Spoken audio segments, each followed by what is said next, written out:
Rowdy sheeter ಬಿಕ್ಲು Shiva ಕೊಲೆ ಪ್ರಕರಣದಲ್ಲಿ ಭೈರತಿ ಬಸವರಾಜ್ ವಿರುದ್ಧ ಲುಕ್ಔಟ್ ನೋಟಿಸ್ ಅನ್ನ ಜಾರಿಗೊಳಿಸಲಾಗಿದೆ. ಲುಕ್ಔಟ್ ನೋಟಿಸ್ ಅನ್ನ ಜಾರಿ ಮಾಡಿದ್ದಾರೆ ಸಿಐಡಿ ಎಸ್ಐಟಿ.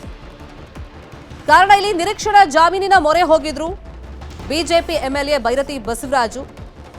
ಅಜ್ಞಾತ ಸ್ಥಳದಲ್ಲಿ ಇದ್ಕೊಂಡು ಕೋರ್ಟ್ ಏನ್ ಹೇಳುತ್ತೆ ಅಂತ ವೇಟ್ ಮಾಡಿ ನೋಡ್ತಾ ಇದ್ರು. ಆದ್ರೆ ನಿರೀಕ್ಷಣಾ ಜಾಮೀನು ವಜಾ ಆಯಿತು, ಶಾಕ್ ಕೊಡ್ತು.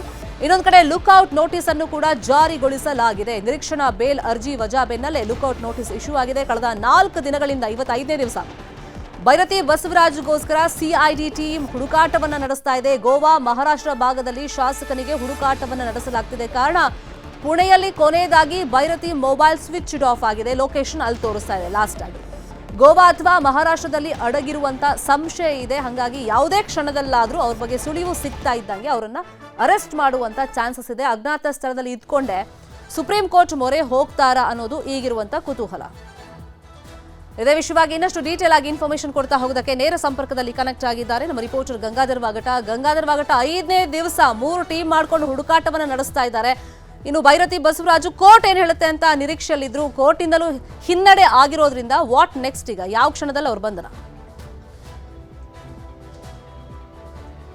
ಶಮಿತಾ ಶೆಟ್ಟಿ, ಪ್ರಮುಖವಾಗಿ ಬಿಕ್ಲು ಶಿವ ಕೊಲೆ ಪ್ರಕರಣದಲ್ಲಿ ನಿರೀಕ್ಷಣಾ ಜಾಮೀನು ಪಡೆಯುವಂತ ನಿಟ್ಟಿನಲ್ಲಿ ಸಾಕಷ್ಟು ಪ್ರಯತ್ನವನ್ನ ಭೈರತಿ ಬಸವರಾಜ್ ಮಾಡಿದ್ರು. ಆದ್ರೆ ನಿನ್ನೆ ಜನಪ್ರತಿನಿಧಿಗಳ ನ್ಯಾಯಾಲಯದಲ್ಲಿ ಸಿಕ್ಕೇ ಸಿಗ್ಬಿಡುತ್ತೆ ಅನ್ನೋ ಒಂದು ಭರವಸೆ ಇದ್ರು. ಆದ್ರೆ ಅದು ಅರ್ಜಿಯನ್ನೇ ವಜಾ ಮಾಡಿರುವಂತದ್ದು. ಈ ಮೂಲಕವಾಗಿ ಮತ್ತೆ ಒಂದು ಟೆನ್ಷನ್ ಅವ್ರಿಗೆ ಶುರುವಾಗಿರುವಂತದ್ದು, ಮತ್ತೆ ಸಂಕಷ್ಟ ಕೂಡ ಪ್ರಾರಂಭ ಆಗಿರುವಂತದ್ದು. ಶತಾಗತ ಏನಾದ್ರು ಮಾಡಿ ಬಂಧನ ಮಾಡಬೇಕು ಅಂತೇಳಿ ಸಿಐಡಿ ಅಧಿಕಾರಿಗಳು ಮುಂದಾಗಿದ್ದಾರೆ. ಲುಕ್ಔಟ್ ನೋಟಿಸ್ ಕೂಡ ಇಂಟರ್ಪೋಲ್ ಮೂಲಕವಾಗಿ ಹೊರಡಿಸಿರುವಂತದ್ದು. ಈ ನಿಟ್ಟಿನಲ್ಲಿ ವಿದೇಶಕ್ಕೆ ಪರಾರಿಯಾಗುವಂತಹ ಒಂದು ಮುನ್ಸೂಚನೆ ಹಿನ್ನೆಲೆಯಲ್ಲಿ ಈಗ ಎಲ್ಲರೂ ಕೂಡ ಎಲ್ಲ ಒಂದು ವಿಮಾನ ನಿಲ್ದಾಣಗಳಲ್ಲಿ ಕೂಡ ಒಂದು ಅಲರ್ಟ್ ಇರುತ್ತೆ. ಆದ್ರೆ ಹೊರ ರಾಜ್ಯದಲ್ಲಿ ಪ್ರಮುಖವಾಗಿ ಮಹಾರಾಷ್ಟ್ರ ಮತ್ತೆ ಪುಣೆಯಲ್ಲಿ ಅವರು ಇರುವಂತ ಬಗ್ಗೆ ಮಾಹಿತಿ ಸಿಕ್ಕಿದೆ. ಆದ್ರೆ ಮೊಬೈಲ್ ಸ್ವಿಚ್ ಆಫ್ ಆಗಿರುವಂತದ್ದು ಪುಣೆಯಲ್ಲಿ. ಆದ್ರೆ ಇದುವರೆಗೂ ಕೂಡ ಯಾವುದೇ ರೀತಿಯಾದಂತಹ ಫೋನ್ ಅನ್ನ ಬೇರೆ ಅವರ ಕುಟುಂಬಸ್ಥರಿಗಾಗಿರ್ಲಿ ಅಥವಾ ಆತ್ಮೀಯರಿಗಾಗಿರ್ಲಿ ಅಥವಾ ಯಾರಿಗೂ ಕೂಡ ಅವರ ಕಾಂಟ್ಯಾಕ್ಟ್ ಅನ್ನ ಮಾಡಿಲ್ಲ.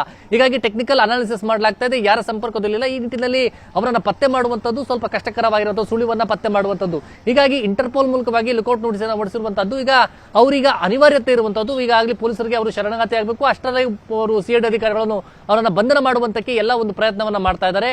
ಇದು ಒಂದು ಕಡೆ ಆದ್ರೆ ಈಗ ಹೈಕೋರ್ಟ್ ಅಲ್ಲೂ ಕೂಡ ಅರ್ಜಿ ವಜಾ ಆಗಿದೆ, ಮತ್ತೆ ಸ್ಪೆಷಲ್ ಕೋರ್ಟ್ ಅಲ್ಲೂ ಕೂಡ ಅರ್ಜಿ ವಜಾ ಆಗಿದೆ. ಈಗ ಸುಪ್ರೀಂ ಕೋರ್ಟ್ ಅಲ್ಲಿ ಒಂದು ಜಾಮೀನು ನಿರೀಕ್ಷಣಾ ಜಾಮೀನು ಅರ್ಜಿಗೆ ಒಂದು ಅಪ್ಲಿಕೇಶನ್ ಅನ್ನು ಆಗುವಂತ ಸಾಧ್ಯತೆಗಳು ಕೂಡ ಇದೆ ಅಂತ ಹೇಳಲಾಗ್ತದೆ. ಆ ಬಗ್ಗೆ ಸೀನಿಯರ್ ಅಡ್ವೊಕೇಟ್ ಜೊತೆ ಕೂಡ ಅವರು ಚರ್ಚೆಯನ್ನ ನಡೆಸಿದ್ದಾರೆ ಅಂತ ಕೂಡ ಅವರ ಫ್ಯಾಮಿಲಿ ಮೆಂಬರ್ಸ್ ಏನಿದ್ದಾರೆ ಅವರು ನಡೆಸಿದ್ದಾರೆ ಅಂತ ಕೂಡ ಹೇಳಲಾಗ್ತಾ ಇರುವಂತದ್ದು. ಈ ನಿಟ್ಟಿನಲ್ಲಿ ಇದೊಂದು ಬಹಳ ಮಹತ್ವವನ್ನು ಪಡ್ಕೊಂಡಿದೆ. ಆದ್ರೆ ಬಿಕ್ಲು ಶಿವನ ಕೊಲೆ ಪ್ರಕರಣದಲ್ಲಿ ಇವರು A1 ಆರೋಪಿ ಜೊತೆ ಕಾಂಟ್ಯಾಕ್ಟ್ ಅಲ್ಲಿ ಇರುವಂತಹ ಟೆಕ್ನಿಕಲ್ ಒಂದು ಎವಿಡೆನ್ಸ್ ಏನಿತ್ತು ಅದನ್ನ ಕೋರ್ಟ್ಗೆ ಸಬ್ಮಿಟ್ ಮಾಡಿದ್ರು. ಅಂದ್ರೆ ನಿನ್ನೆ ಸ್ಪೆಷಲ್ ಕೋರ್ಟ್ಗೆ ಒಂದು ಕಾಪಿಯನ್ನು ಕೂಡ ಕೊಟ್ಟಿದ್ರು. ಇವರು ಎಷ್ಟು ಜನ ಕಾಂಟ್ಯಾಕ್ಟ್ ಮಾಡಿದ್ದಾರೆ, ಇವರು ಒಟ್ಟಾಗಿ ಇರುವಂತದ್ದು, ಮತ್ತೆ ಈ ಕೊಲೆ ಕೇಸ್ಗೆ ಸಂಬಂಧಪಟ್ಟಂತೆ ಅವರು ಚರ್ಚೆ ಮಾಡಿರುವಂತದ್ದು, ಮತ್ತೆ ಅವರು ವಿದೇಶಕ್ಕೆ ಹೋಗುವಂತ ಮುನ್ನ A1 ಆರೋಪಿ ಇವ್ರ ಜೊತೆ ಡಿಸ್ಕಸ್ ಮಾಡಿ ಹೋಗಿರುವಂತದ್ದು, ಇವೆಲ್ಲರ ಒಂದು ಎವಿಡೆನ್ಸ್ ಅನ್ನ ಕೊಟ್ಟಿದ್ರು ಕೂಡ ಕೋರ್ಟ್ಗೆ. ಈ ಅನಾಲಿಸಿಸ್ ಮೇಲೆ ಅವರನ್ನ ಬಂಧನ ಮಾಡೋಕೆ ಸಿಐಡಿ 3 ತಂಡಗಳಾಗಿ ರಚನೆ ಮಾಡಿಕೊಂಡು ಈಗ ಹುಡುಕಾಟವನ್ನ ಕೂಡ ನಡೆಸ್ತಾ ಇರುವಂತದ್ದು. ಬಹುತೇಕವಾಗಿ ಅವರನ್ನ ವಶಕ್ಕೆ ಪಡೆಯುವಂತ ನಿಟ್ಟಿನಲ್ಲಿ ಎಲ್ಲ ಒಂದು ಪ್ರಯತ್ನವನ್ನ ಸಿಐಡಿ ಮಾಡಿದೆ.